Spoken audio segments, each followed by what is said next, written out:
ప్రస్తుతం మనం ముమ్మడివరం నియోజకవర్గం కోనలంకలో ఉన్నాం.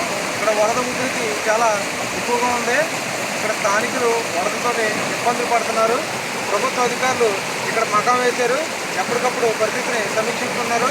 ముమ్మడివరం ఎమ్మెల్యే దాట్ల సుబ్బరాజు కూడా వచ్చి తాము పరామర్శించారని స్థానికులు అంటున్నారు. అయితే వరద ఉన్నప్పటికీ కూడా విద్యుత్ సరఫరాలో ఎటువంటి ఇబ్బంది లేకుండా ఎప్పటికప్పుడు అధికారులు సమీక్షిస్తున్నారని అంటున్నారు. ఇక్కడ పశువులు మొదలైనటువంటి జంతువులు కూడా ఈ గట్టుపైకి కట్టేశారు. ఇక్కడ కొద్ది దూరంలో ఉన్నటువంటి గురదాపు లంక వెళ్ళడానికి ఇబ్బందులు పడుతున్నామని చెప్పేసి గురదాపు లంక వాసులు ఇక్కడ చెప్తున్నారు. ఇక్కడ ఎగువన భద్రాచలం వద్ద నీటి మట్టం తగ్గుతుంది.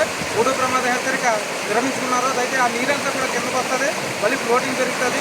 ఇది ఈ నెలలో రెండోసారి వచ్చిందని చెప్పేసి అధికారులు చెప్తున్నారు.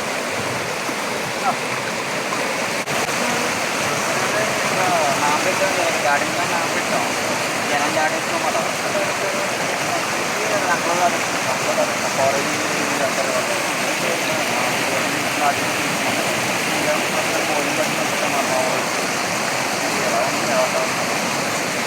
అదేవిధంగా ఇక్కడ నుంచి లంకలో ఈ కూరగాయల పంటలు ఏవైతే ఉన్నాయో అవన్నీ కూడా పూర్తిగా నీట మునిగాయి, రాకపోకలు బంద్ అయ్యి ఇక్కడ ఉన్నటువంటి బాధితులందరూ కూడా కాలినడకనే నిలవలసి వస్తుంది.